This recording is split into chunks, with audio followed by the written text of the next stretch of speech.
Tigi Maikhum Uppa Miyoi Kharna Meitei amadi Meitei Pangal gi Nungshinakhraba Maribu Thadatnaba Hotnare libasi Kutakta lepkadabani haina KMWO Manipurna media da Tourakli cherol asida hairi apunba gi saktam kaibe yaroi tungi mirol kansi haiba pandamda leiriba KMWO Manipur gi maikai dagi yalhongai dagi hona Manipur da Nungshi Chanana leiriba Meitei amasung Meitei Pangal ani gi marakta arambai tengol tigi Miyoi Kharna hu kamsinduna furup masel Nungsinadana hotnaba amasung Nungshinakhraba furup ani gi Maribu Thadatnaba hotnariba asi athubada lepkadabani hairakli aikhoi amatta oina Nungshi Chanana hingminasi khaktana Manipur kan bangamgadra ngamloidra haibasisu khanthaba mathau tare na Manipur pumba suknam sasan tawgani haibi wakhalon adudi fudita mangjon chongbo oina thokani hairakli na thamoi sengna Manipur kan gi khalabadi laiminariba furup singi marakta yekna ba yaba thaba amata tawroidabani haibasi kaudaba phai hairaduna na furup kan bagi oirabadi atopa yekna daba kangrupta yengsin laptabana achumba khongthang oigani hairi Handak Samuro da Laiba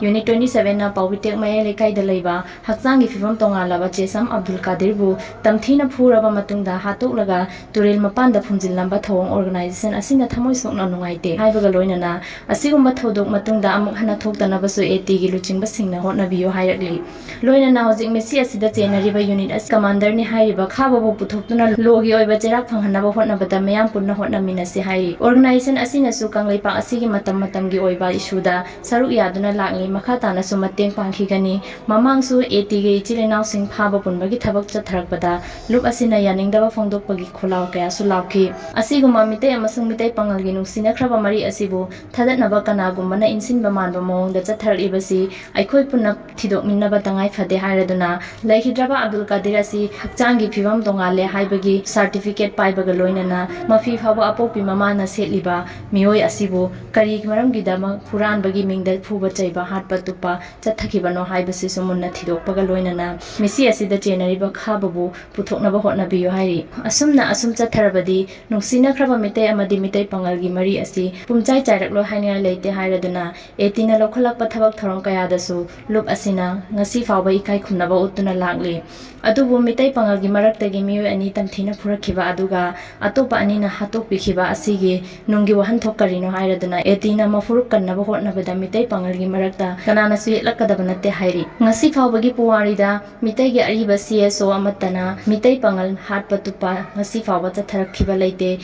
na safongdrinai gi mamangdagi leiraklaba UCM amoko kokomi Fox na chingba lupsing na Meitei amade Meitei Pangal gi nungsi mari chechin hannaba risang sitna hotnariba asi arembada tahanbadi ahlaman singda thaksi khasi khangdaba oina thokani khalli hairi matam kaya gi mamangdagi Manipur kannaba hotnabada Meitei amasung Meitei Pangal na achauba thodang lauduna lakli haibasisu wakhal tadaba gi ichil inau kharada luchingbasingna ningthina takpi tambiba mathau tai hairi chahi ani helaba Manipur gi irang asina maram oiraga khamthengna waraba talak asida thokhaningdaba thodok thoktanaba matam pumbada cheksina thabak tawbiyo hairaduna furup amana furup amagi miyoi singda yengsinaba khatna chainaba media da hunnaba gi thawang asina afaba solution purakpa ngamloi hairi asigumba thodok lepiyu mihat mipun tana thalaba iramdam asi mutkidanaba leiriba CSO khudingmak amata oina punsinduna afawa maikai romda changsinbada Manipur kanbada achauba thodang lominasi hairakli Jun tran panna lakpada laikhidraba athauba sing ikai khumnaba utpaga loinana